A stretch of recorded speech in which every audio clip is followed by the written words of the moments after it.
আব্দুল্লাহ ইবনে উমর বলেন, রাসূল সাল্লাল্লাহু আলাইহি ওয়াসাল্লাম একদা বললেন, পৃথিবীর মানুষ শোনো, আসিয়াম ওয়াল কোরআন ইয়াশফাআনি লিল-আবদি ইয়াওমাল কিয়ামা।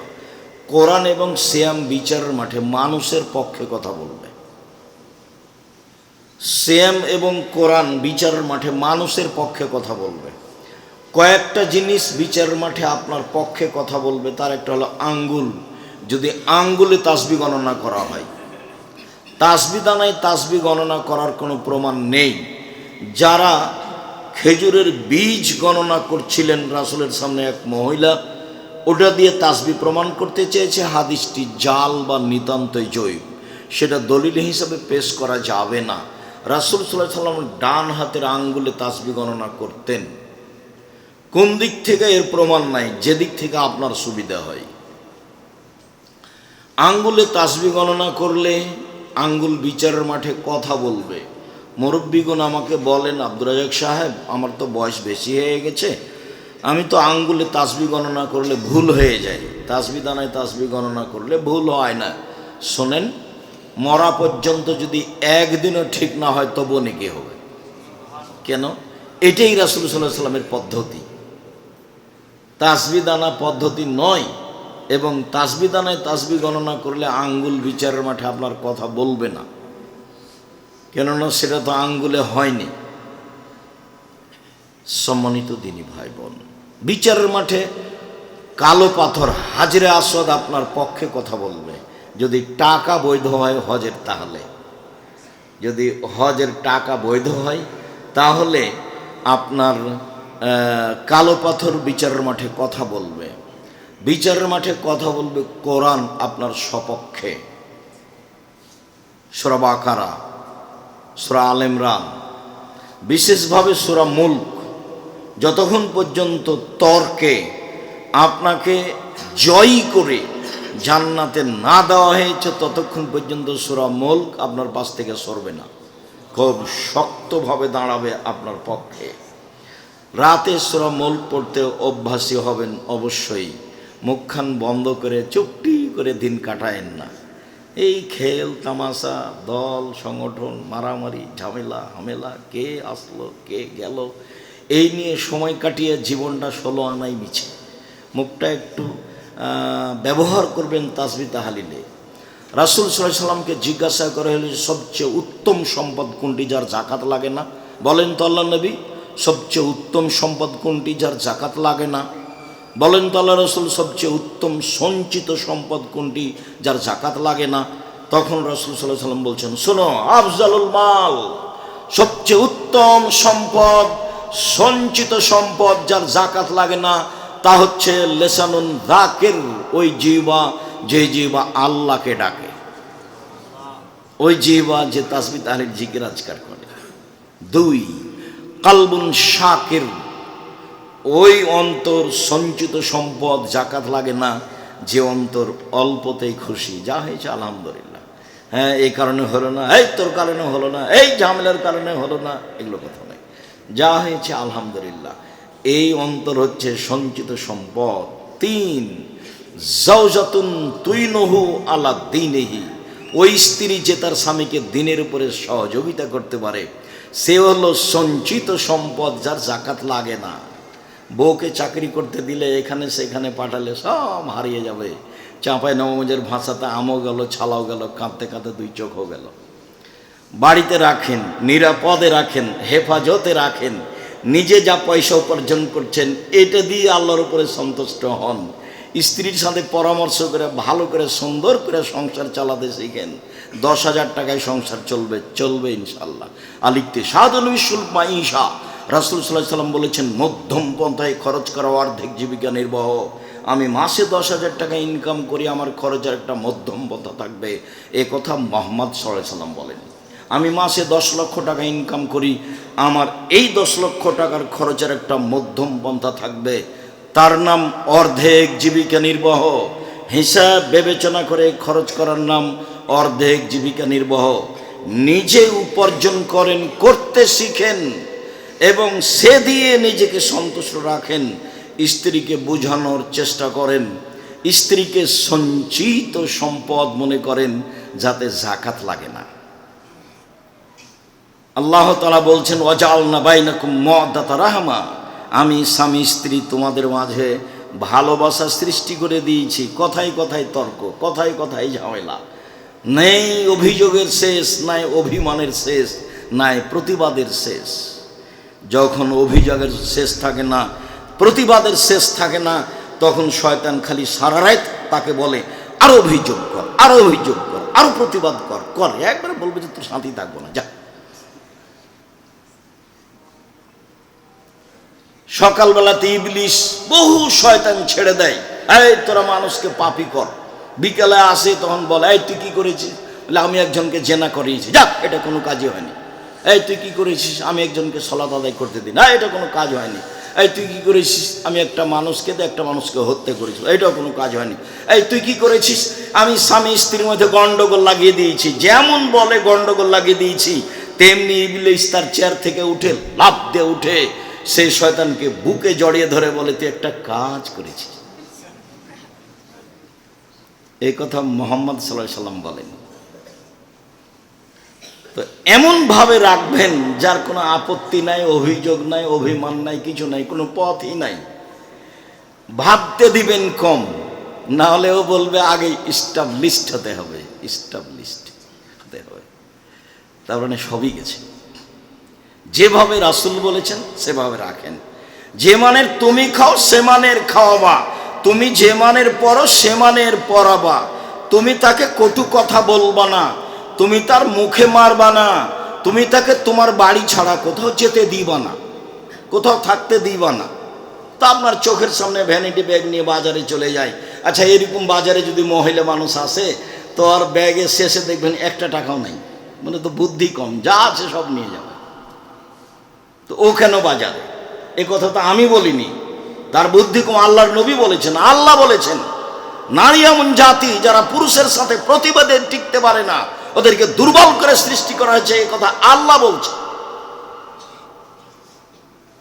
মুহাম্মদ সাল্লাল্লাহু আলাইহি সাল্লাম বলছেন ওদের বুদ্ধি কম। আমি বলিনি, হাদিস বুখারী মুসলিম। তাকে নিয়ে আপনি সমাজে কি করে দাঁড় করাতে চান? সে আবার কি করে ব্যাংকের ম্যানেজার হতে পারে, সমাজের সেবক হতে পারে কিভাবে? এটা হয় কি করে? এটা হচ্ছে আপনার কাপুরুষতা, এটা আপনার ফাইজলামি ধর্মের সাথে ভুল হিসাব।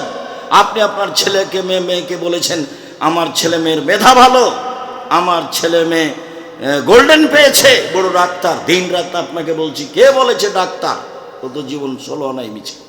ও তো ওই কোম্পানির ওষুধ লিখে যে কোম্পানি তাকে টাকা দিয়েছে। আপনাকে আমি বলিনি যে আপনার জীবনটা 16 আনাই মিছে। ছেলে মেয়ে মানুষ করবেন জাতির জন্য, মেয়ে মানুষ করবেন পরিবারের জন্য। সে স্বামী সংসারে সুখী হবে, বাচ্চা লালন পালন করবে, সে স্বামীকে মূল্যায়ন করবে, বাচ্চাকে মূল্যায়ন করবে। জাবের রাদিয়াল্লাহু তাআলা আনহু বলেন, আল্লাহর নবী আপনি বললেন এই কথা ঠিক, তবে আমি বেশি বয়সের মেয়ে বিবাহ করেছি 4টা কারণে।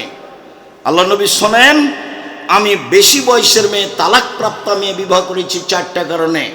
আমার আব্বা উহুদের যুদ্ধে শহীদ হয়েছেন, 9 জন মেয়ে রেখে 9 জন। আমার 9 জন বোন আছে। এক, আমি বেশি বয়সের মহিলা তালাকপ্রাপ্ত মেয়ে বিবাহ করেছিলে তুয়াল্লে মাহুন্না, যাতে করে আমার বোনদেরকে বিদ্যে শিখাতে পারে, তার নাম মা। 2 বলে তুয়াদ্দে বাহুন্না, যাতে করে আমার স্ত্রী আমার বোনদেরকে শিষ্টাচার শিখাতে পারে, তার নাম মা। এই যে চোখের সামনে উঠে আসছেন আর ল্যাংটা হয়ে চলে আসছে, মুখে পিসাব পায়খানা লাগিয়ে আর ভ্যানিটি ব্যাগ ঘাড়ে করে, এটাই কি শিষ্টাচার? প্যান্ট পরে ঘুরে বেড়াচ্ছে, এটাই কি শিষ্টাচার? নখে নেইল পালিশ দিয়ে ঘুরে বেড়াচ্ছে, এটাই কি শিষ্টাচার? বড় বড় নখ করে ঘুরে বেড়াচ্ছে, এটাই কি শিষ্টাচার? আর দিন রাত এখানে সেখানে আড্ডা পিটছে, পুরুষের সাথে জেনা করছে, এটাই কি শিষ্টাচার? শিষ্টাচার কাকে বলে? রাসূল সাল্লাল্লাহু আলাইহি সাল্লামের সামনে বলছেন আমার স্ত্রী আমার বোনদেরকে শিষ্টাচার শেখাবে। বলে তুরাজ্জালাহুন্না, আমার স্ত্রী আমার বোনদেরকে পরিপাটি করে সাজগোজ করে গোছিয়ে রাখবে, মাথায় চিরুনি দিয়ে। বাচ্চাকে কন্ট্রোল করবে, বাচ্চাকে সাজগোজ করে রাখবে। আমি এ কথা বলিনি, এ কথা মুহাম্মদ সাল্লাল্লাহু আলাইহি সাল্লাম বলেন। হাদিস বুখারী মুসলিম। বাড়িঘর সাজাবে এটা স্ত্রীর কাজ, বাচ্চাকে সাজাবে এটা স্ত্রীর কাজ, বাচ্চাকে সুন্দর করে রাখবে এটা স্ত্রীর কাজ। হাদিস তো বুখারী মুসলিম। আর কারো কাছে দিন ধর্ম নিয়ম নীতি ধার করতে যেতে হবে?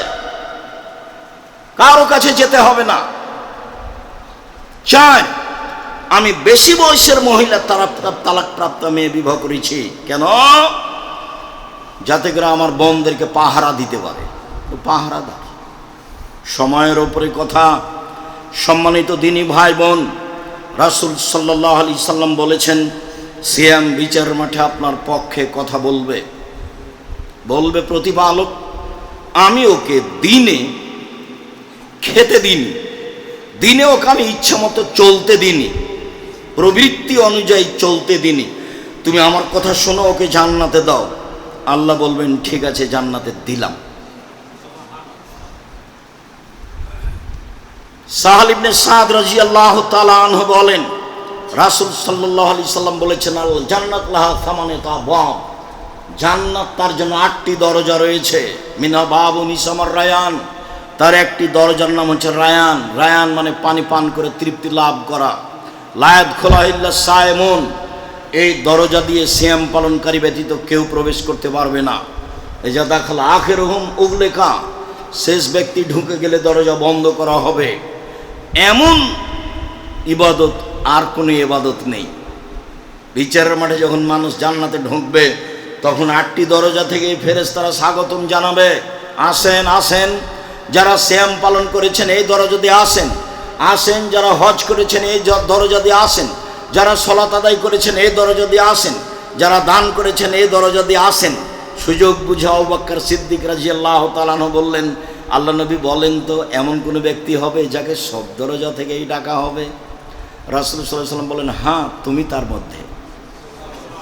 এটাও বললেন। বিশাল ব্যাপার।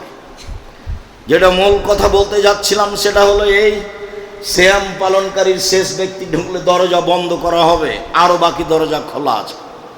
সিয়াম ব্যতীত এই দরজা দিয়ে কেউ প্রবেশ করতে পারবে না। সিয়াম পালন করে অন্য দরজাতে ঢুকতে পারবে, হজ করে অন্য দরজাতে ঢুকতে পারবে, দান করে অন্য দরজাতে ঢুকতে পারবে। কিন্তু এই দরজা শুধু কাদের জন্য খাস? সিয়াম পালন করে। এ আসলেই ভিন্ন ধরনের ইবাদত।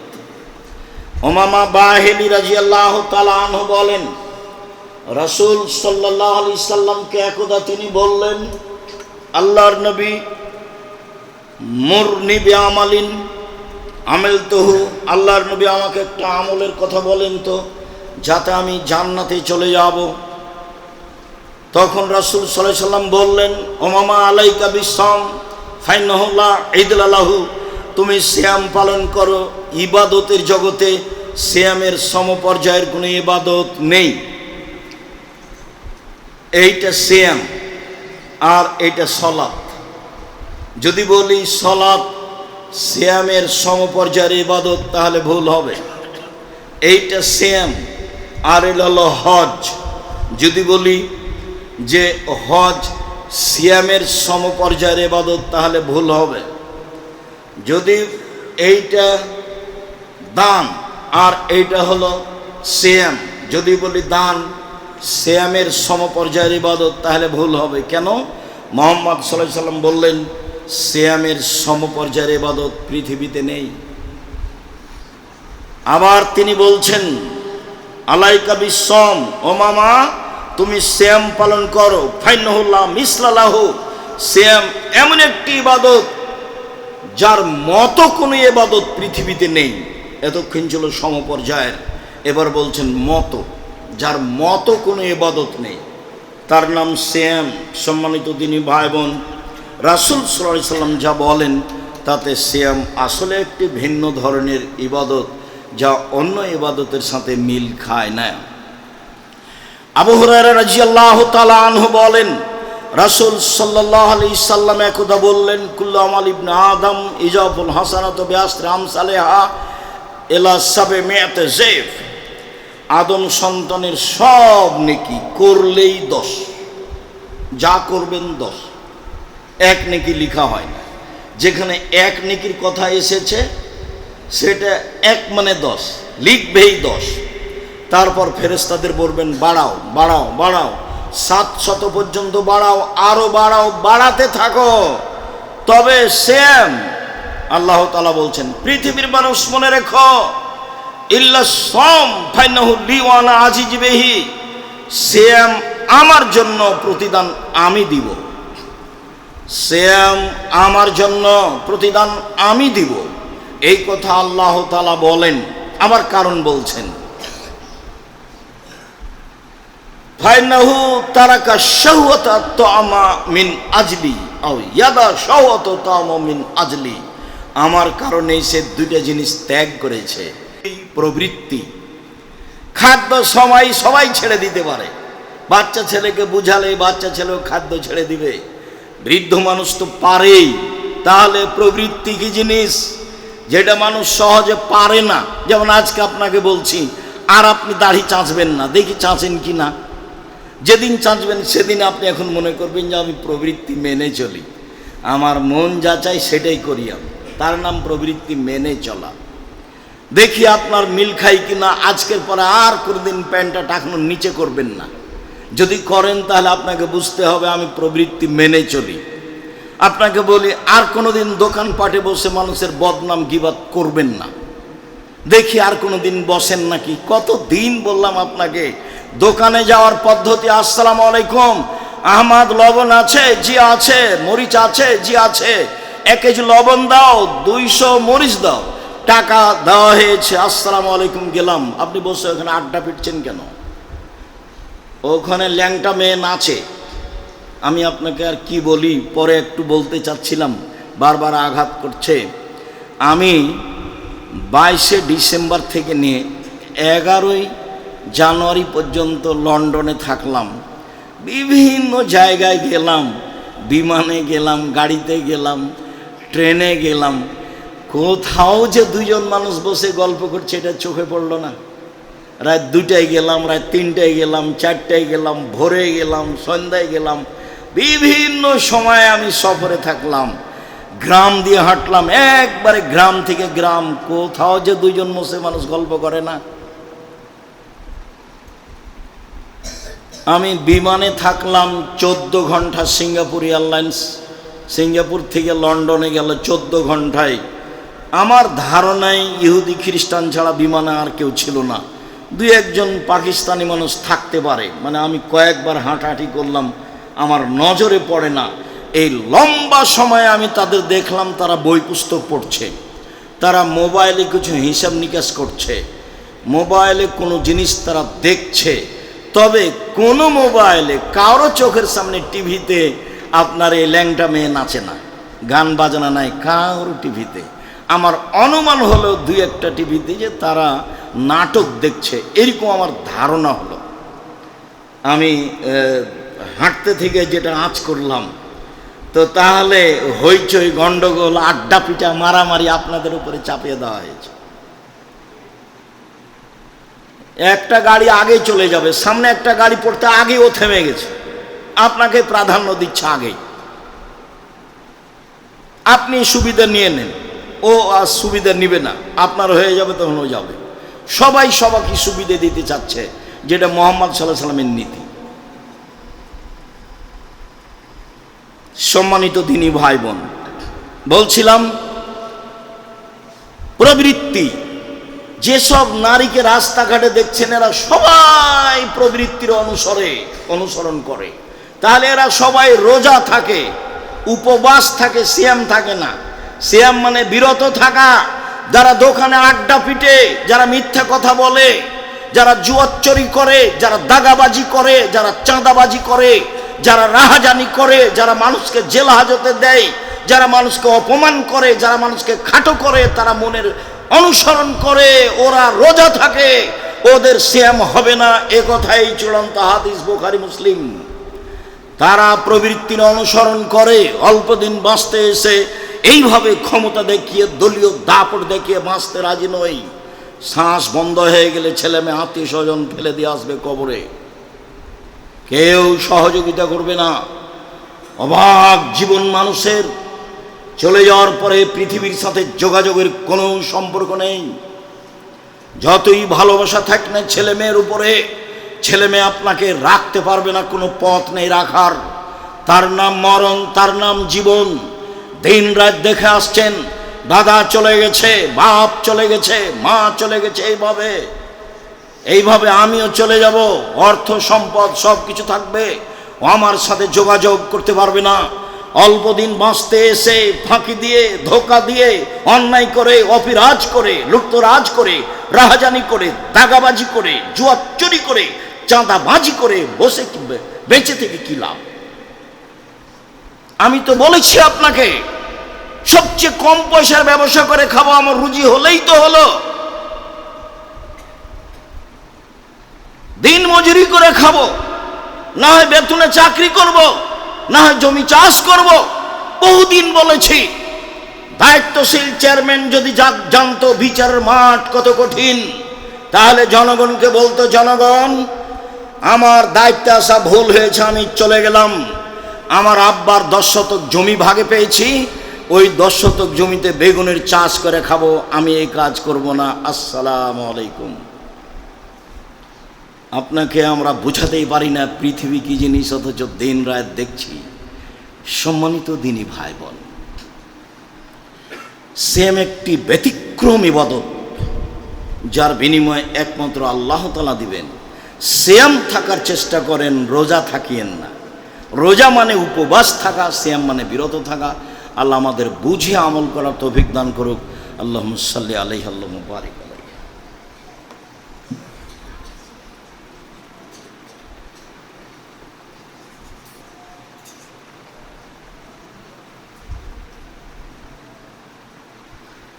আলহামদুলিল্লাহ ওয়াহদা, সালাতু ওয়াসসালামু আলা মান লা নাবিয়্যা বাদা। নফল সিয়াম। আব্দুল্লাহ ইবনে আব্বাস রাদিয়াল্লাহু তাআলা আনহু বলেন, কাদামান নবী সাল্লাল্লাহু আলাইহি ওয়াসাল্লাম আল মদিনা, আল্লাহর নবী মদিনায় আসলেন। ওয়াজাদ আল ইয়াহুদা সিয়ামান, ইহুদিদের সিয়াম পালন করতে দেখলেন। আল্লাহ নবী বললেন, মা হাযাল ইয়াউম আল্লাযীনা তাসুমুনাহু, এই সিয়ামটা কি? মুহররমের 10 তারিখে তোমরা এই দিনে সিয়াম থাকো কেন? তখন মদিনার ইহুদিরা বলল, হাজা ইয়াউমুন আযীম, এটা অনেক বড় দিন। জানেন না এটা অনেক বড় দিন? আনজাল্লাহু তাআলা ফীহি মূসা ওয়া কওমাহু, এই মুহররমের 10 তারিখে আল্লাহ মূসাকে বাঁচিয়ে দিয়েছেন সদল বলে। ওয়া গাররাকা ফিরআউন ওয়া কওমাহু, আর এই মুহররমের 10 তারিখে ফিরআউনকে আল্লাহ ডুবিয়ে দিয়েছেন সদল বলে। ফাসামাহু মূসা শুকরান, যার কারণে মূসা আলাইহিস সালাম শুকরিয়া আদায় করে সিয়াম থেকেছিলেন এই দিন। আল্লাহ তুমি এভাবে বাঁচালে, আমি কি করতে পারি? যাক, আমি তো তাসবিহ তাহলিল করছি, এরপরও তোমার শুকরিয়া আদায়ের জন্য একদিন সিয়াম থাকলাম। ফানাহনু নাসমুহু, কাজে আমরা ইহুদিরা এই দিনে সিয়াম পালন করি, মূসার অনুসরণ করো। তো তখন মুহাম্মদ সাল্লাল্লাহু আলাইহি ওয়াসাল্লাম বললেন, শোনো, ইন্নানা আহাক্কু আওলা বিমূসা মিনকুম, মূসার সুন্নাত পালনে আমরাই বেশি হকদার তোমাদের চেয়ে। মূসার নিয়ম পালনে আমরাই বেশি অধিকারী তোমাদের চেয়ে। ফাসামা মুহাম্মদ সাল্লাল্লাহু আলাইহি ওয়াসাল্লাম ও আমরা সিয়াম, তিনি সিয়াম থাকলেন এবং সাহাবীগণকে মুহররমের 10 তারিখে সিয়াম থাকতে বললেন। সিয়াম চালু হয়ে গেল। ইবনে আব্বাস রাদিয়াল্লাহু তাআলা আনহু বলেন, সাহাবীগণ বললেন, কেমন হয়ে গেল আল্লাহ রাসূল? আপনি দিন রাত, হাজা ইয়াউমুন আযীম, এটা হচ্ছে ইহুদিদের বড় দিন, আপনি দিন রাত বলছেন ওদের বিরোধিতা করতে হবে, ওদের বিরোধিতা করতে হবে। তো আপনি যখন তাদের দিন মেনে নিলেন, তাহলে তো অনুকূলে হলো, বিরোধিতা কোথায় হলো? তখন রাসূল সাল্লাল্লাহু আলাইহি ওয়াসাল্লাম বললেন, শোনো, লাইন বাকিতো সানাতাল কাবিলা, আমি যদি সামনে বছর বেঁচে থাকি, লা সুমান্না তাসিয়া, তাহলে মুহররমের 9 তারিখও সিয়াম থাকবো। মুহররমের 9 তারিখ হবে বিরোধিতা, আর 10 তারিখ হবে শুকরিয়া। যার কারণে মুহররমের সিয়াম দুটা হয়ে গেছে, দুটাই করতে হবে। 11 হাদিস ঠিক নয়। মুহররমের 2 দিন সিয়াম পালন করুন। হাফসা রাদিয়াল্লাহু তাআলা আনহা বলেন, রাসূল সাল্লাল্লাহু আলাইহি ওয়াসাল্লাম 4টা কাজ জীবনে ছাড়তেন না। এক, সময়ামে আশুরা, মুহররমের 10 তারিখের সিয়াম। 2, ওয়াল আশরা, জুলহিজ্জার 1 থেকে 9 পর্যন্ত সিয়াম। 3 সালাসাতা ইয়ামিন মিন কুল্লি শাহরিন, প্রত্যেক মাসে 3টি। 4 রাকাতাইনে কাবলা ফাজরে, ফজরের পূর্বে 2 রাকাত সালাত কখনো ছাড়তেন না। বাড়িতে ও সফরে আল্লাহ নবী 4টা জিনিস কখনো ছাড়তেন না। 1 মুহররমের 10 তারিখের সিয়াম 9, 10। 3 জুলহিজ্জার 1 থেকে 9 পর্যন্ত সিয়াম 2। 3 প্রতি মাসে 3 দিন। 4 ফজরের 2 রাকাত সুন্নাত। যদি মনে না থাকে তাহলে সময় মোবাইলে দেখে যন্ত্রের মাধ্যমে অবগত হয়ে যাবেন। আমিও আপনার সহযোগিতায় প্রস্তুত রয়েছি ইনশাআল্লাহ। সম্মানিত দিনী ভাই বোন, বলছিলাম মুহররমের সিয়াম। আবু হুরায়রা রাদিয়াল্লাহু তাআলা আনহু বলেন, রাসূল সাল্লাল্লাহু আলাইহি ওয়াসাল্লাম বলেছেন, আফজালুস সিয়াম বাদা রমাজান শাহরুল্লাহিল মুহররম। রমাজানের পরে সবচেয়ে উত্তম সিয়াম হচ্ছে মুহররমের সিয়াম। আবু হুরায়রা রাদিয়াল্লাহু তাআলা আনহু বলেন, রাসূল সাল্লাল্লাহু আলাইহি সাল্লাম বলেছেন, সিয়ামু ইয়াউমি আশুরা আহতাসিবু আলাল্লাহি আইয়ুকাফিরা আসসানাতাল্লাতী কাবলাহু। আমি আশা করি মানুষ যদি মুহররমের 10 তারিখে সিয়াম থাকে তাহলে তার অতীতের 1 বছরের পাপ ক্ষমা হয়ে যাবে। মুহাম্মদ সাল্লাল্লাহু আলাইহি সাল্লাম বলেন, ওয়াহতাসিবু সিয়ামু ইয়াউমি আরাফা। আমি আশা করি মানুষ যদি আরাফার একদিন সিয়াম থাকে তাহলে আইয়ুকাফিরা সানাতাল্লাতী কাবলাহু ওয়া সানাতাল্লাতী বাদাহু, আগে পরে 2 বছরের পাপ ক্ষমা হবে। সম্মানিত দিনী ভাই বোন, বুঝছিলাম মুহররমের সিয়াম, অবগত হচ্ছিলাম আরাফার সিয়াম। আবু হুরায়রা রাদিয়াল্লাহু তাআলা আনহু বলেন, রাসূল সাল্লাল্লাহু আলাইহি সাল্লাম বলেছেন, মান সামা রমাজানা সুম্মা সামা সালাসাতা ইয়ামিন মিন কুল্লি শাহরিন কানা কাসিয়ামিদ দাহরি কুল্লিহি। কেউ যদি রমজান মাসে সিয়াম থাকে এবং প্রতি মাসে 13, 14, 15 3 দিন সিয়াম থাকে তাহলে তার সারা বছর সিয়াম পালনের নেকি হবে। উল্লেখ্য যে চন্দ্রের 13, 14, 15 হয় উত্তম, যা আগে থেকে জানি। উল্লেখ্য যে কারণবশত আগে পিছে হয়ে গেলে কোনো সমস্যা নেই, বুখারী মুসলিমের হাদিস। উল্লেখ্য যে মহিলারা ঋতু হওয়ার কারণে 13, 14, 15 থাকতে পারলো না, ওই চন্দ্রে যেদিন সুবিধা হবে সেদিন থাকলেই হবে, এটা হাদিস মুসলিম। তাহলে 13, 14, 15 ভালো, না পারলে মাসে যে কোনো একদিন হলেই হবে, সবই সহিহ হাদিস। বলছিলাম প্রতি মাসে 3 দিন সিয়াম। রাসূল সাল্লাল্লাহু আলাইহি সাল্লাম বলেন, ইবাদতের জগতে সবচেয়ে উত্তম হলো জুলহিজ্জার 1 থেকে নিয়ে 10 পর্যন্ত ইবাদত। যার কারণে আমরা বাছাই করেছি জুলহিজ্জার 1 থেকে নিয়ে 9 পর্যন্ত সিয়াম থাকবে সারা পৃথিবীর যারা যেখানে বসবাস করে তারা। তবে হাজিদের জন্য না হয় ভালো, বিশেষভাবে আরাফার দিন। সম্মানিত দিনী ভাই বোন, তারা অন্য দিনে থাকতে পারে, তাদের ইচ্ছে, তবে আরাফার দিন থাকা লাগবে না। রাসূল সাল্লাল্লাহু আলাইহি সাল্লাম ছিলেন না। অবগত হচ্ছিলাম জুলহিজ্জার 1 থেকে নিয়ে 10 পর্যন্ত সবচেয়ে উত্তম ইবাদতের সময়, তার 1 নম্বর ইবাদত হলো সিয়াম। আবু আইয়ুব আনসারী রাদিয়াল্লাহু তাআলা আনহু বলেন, রাসূল সাল্লাল্লাহু আলাইহি সাল্লাম বলেছেন, মান সামা রমাজানা সুম্মা আতবাহু সিত্তান মিন শাওয়াল কানা কাসিয়ামিদ দাহরি কুল্লিহি।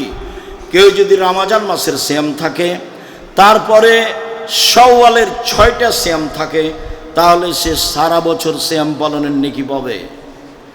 আমরা বিভিন্ন বৈঠকে অবগত হয়েছি মুহররমে শাওয়ালের সিয়াম ছেড়ে ছেড়ে রাখতে হবে, এ কথা মিথ্যে। বরং কিছু জয়ীফ হাদিসে পাওয়া যায় ধারাবাহিক রাখতে হবে 6টা একটানা, এটাই উত্তম।